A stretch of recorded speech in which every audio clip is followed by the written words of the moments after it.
Assalamualaikum warahmatullahi wabarakatuh. Alhamdulillahi wahdah, wassalatu wassalamu ala man la nabiyya ba'dah. Allahumma salli wa sallim ala sayyidina Muhammadin wa ala alihi wa sahbihi wa mawalah, wa la hawla wa la quwwata illa billah, amma ba'd.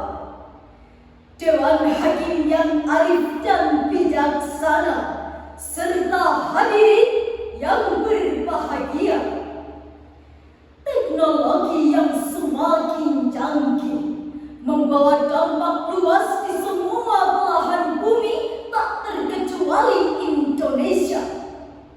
Ia laksana pisau bermata dua, bisa memberi nilai positif dan negatif tergantung siapa yang memanfaatkannya.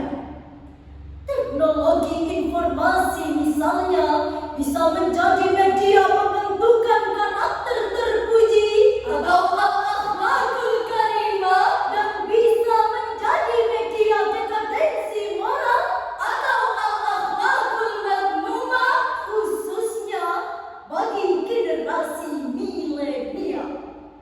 Oleh karena itu hadirin, pada kesempatan yang penuh ukhuwah ini, izinkanlah kami menyampaikan syarah Al-Quran dengan judul Membangun Generasi Milenial dengan Konsep Pendidikan Karakter Berbasis Al-Quran, sebagai rujukan firman Allah dalam Al-Quran surah Shad ayat 29 sebagai berikut.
Yang kami turunkan kepadamu penuh dengan berkah, supaya mereka memperhatikan ayat-ayatnya, dan supaya orang-orang yang berpikir cerdas mendapat pelajaran. Hadirin yang berbahagia, Syekh Jalaluddin Al-Mahali dan Syekh Jalaluddin As-Suyuti di dalam tafsirnya Al-Jalalain menjelaskan bahwa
semuanya.